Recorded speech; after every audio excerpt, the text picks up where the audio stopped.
Most welcome to all dear students in the Grand Hall of Government Excellence School, Devsar.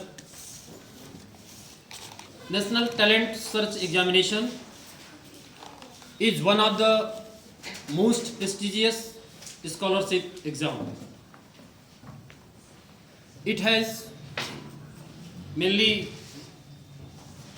one most objective to search, to identify talented candidates and nurture them.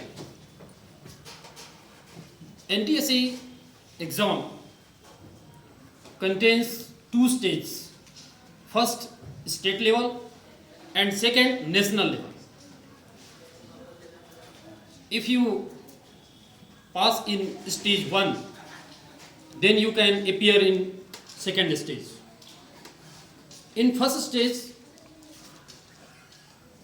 you will appear, and if you secure 40% marks in the examination, this is cut off 40% exam in stage 1, then you can succeed in stage 1.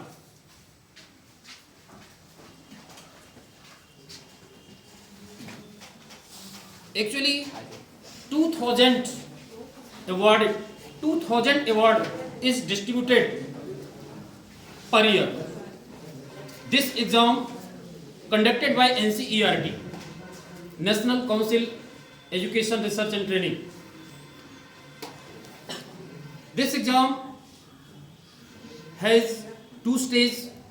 First stage means first section is MAT, that is mental ability test, and second stage, second section covers scholastic ability test, means mathematics, science and social science.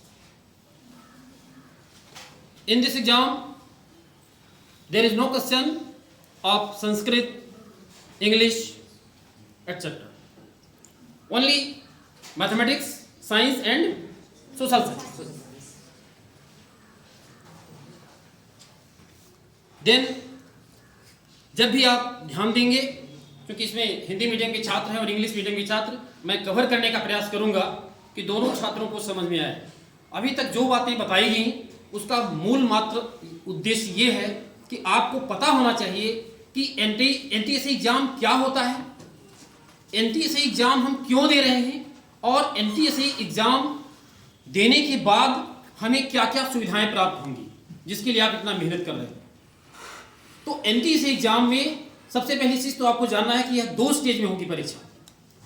पहला stage होता है आपका जो जिसके लिए आप तैयारी कर रहे हैं, ये पहला स्टेज है।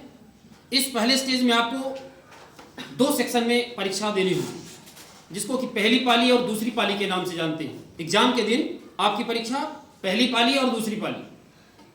पहली पाली में आपका मेंटल एबिलिटी टेस्ट होगा, जिसको कि मैट बोलते हैं, जिसमें वर्बल और नॉन वर्बल रीजनिंग के क्वेश्चन होंगे, जिनका कि अध्यापन कार्य यहाँ कराया जा रहा है, जैसे कोडिंग, डिकोडिंग वगैरह, ब्लड रिलेशन, ऐसा कुछ आपने सीखा होगा पिछले और आज दिनों में, और सीखेंगे आप।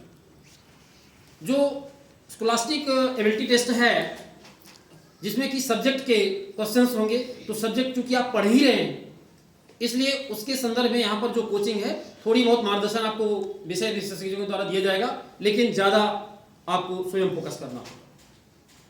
सब्जेक्ट में जैसा कि आपको जानकारी होनी चाहिए, इसमें मैथमेटिक्स, साइंस और सोशल साइंस के क्वेश्चन होंगे। मैथमेटिक्स का वेटेज है 20 क्वेश्चन, और 40 क्वेश्चन है साइंस का, और 40 क्वेश्चन है सोशल साइंस का। क्योंकि सोशल साइंस 3-4 भागों में डिवाइड है, और साइंस आपकी 3 भागों में डिवाइड है, दैट इज फिजिकल, केमिस्ट्री और बायोलॉजी।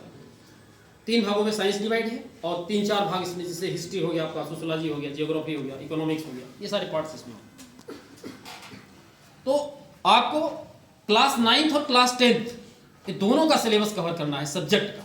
9वीं में भी जो गणित आपने पढ़ा था, जो आपने साइंस पढ़ा था, उसको कवर करना है। मेनली हमारा जो एनसीईआरटी है या एनटीएसई जो कंपटीशन है, वो फोकस करता है किस पर, आपका जो बुक आप पढ़ते हो एनसीईआरटी की जो बुक आप पढ़ते हो उसी को फोकस करता है।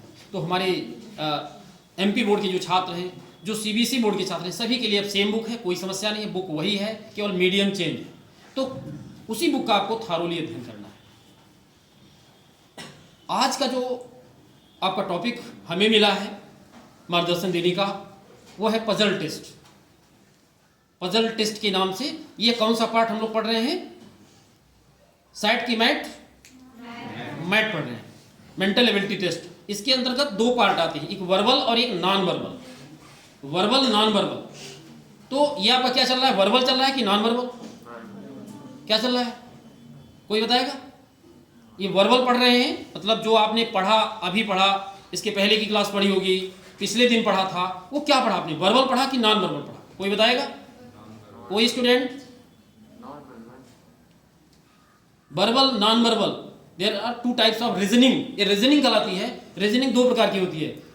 इसमें से कई ऐसे छात्र होंगे जो नवोदय विद्यालय की परीक्षा दी होगी, तो उसमें आपने देखा होगा कि कुछ डायग्राम वाले क्वेश्चन आते हैं, विभिन्न टाइप के फोटोज बने रहते हैं।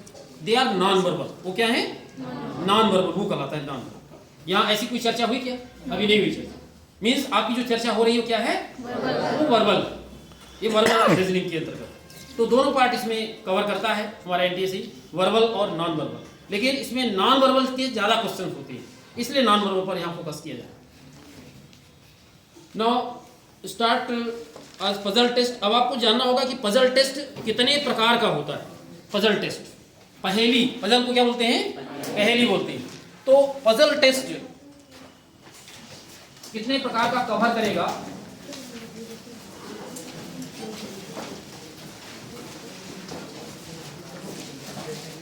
पजल टेस्ट में फर्स्ट है लॉजिकल।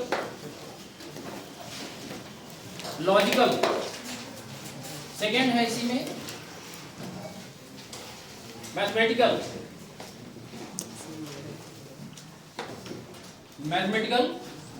और थर्ड होगा क्लॉक से संबंधित, क्लॉक यानी घड़ी। लॉजिकल, मैथमेटिकल और क्लॉक। इसके अलावा कुछ क्वेश्चंस इसमें हम चर्चा कर लेंगे आपका, जैसे कि अल्फाबेट से संबंधित। अल्फाबेट, तो आइए सबसे पहले हम लोग चर्चा करते हैं, लॉजिकल पजल से स्टार्ट करते हैं। लॉजिकल पजल, यहां पर सिर्फ आपको मार्गदर्शन दिया जाएगा। एक बात बता दें, ये कॉम्पिटिटिव जो एग्जाम होते हैं, इनमें आप जितना ही ज्यादा से ज्यादा क्वेश्चन कवर करते हैं, उतना ही आपका जो दिमाग है वो डेवलप होता है। यानी आपको मैक्सिमम क्वेश्चन कवर करना है। यहाँ से आपको बुकलेट भी मिलेगी, कुछ वर्कशीट मिलेगी, उस वर्कशीट से करना है। और जितने मटेरियल आपको मिल सकें, यदि इस एग्जाम में आपको पास होना है तो निश्चित रूप से आपको ज़्यादा से ज़्यादा क्वेश्चन अटेंड करना होगा। यहाँ सिर्फ आपको मार्गदर्शन दिया जा रहा है कि इस प्रकार के क्वेश्चन आते हैं और इन क्वेश्चन को आप ऐसे करते हैं, है ना। तो एक क्वेश्चन का नमूना मैं आपको दे रहा हूँ, उसको देखिए आप किस प्रकार का क्वेश्चन इसमें कवर करेगा। यानी ये है आपका पजल संबंधित है लॉजिकल से। लॉजिकल से संबंधित मैं एक क्वेश्चन नोट किया हूँ, इसको आप देख लीजिए। जैसे मान लीजिए मंडे,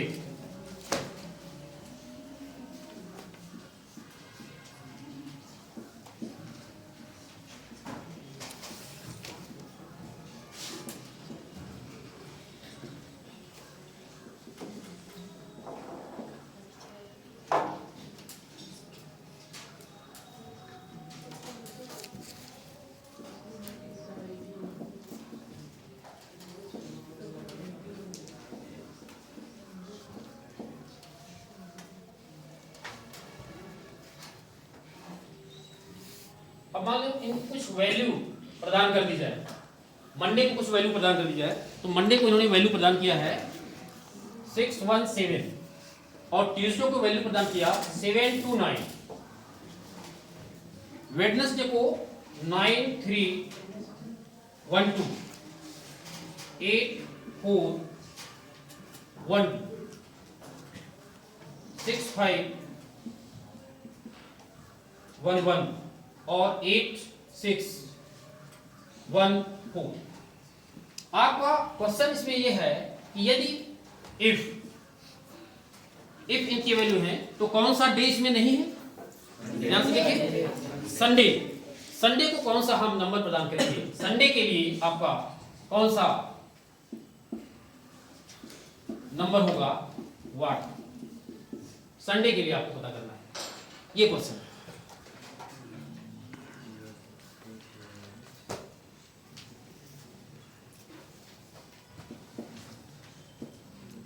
थिंक करिए, मंडे से इस नंबर का क्या रिलेशन हो सकता है? लॉजिकल, ये रीजनिंग क्या है? लॉजिकल रीजनिंग है, पजल है। तो मंडे से इसका क्या रिलेशन हो सकता है?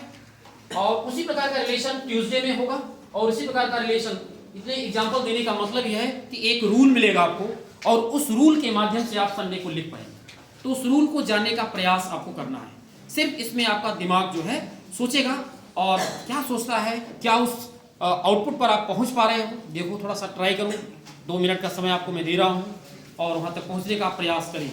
यदि आपके दिमाग में कुछ ऐसी बात आती है तो आप खड़े होकर के और जवाब देने का प्रयास करेंगे।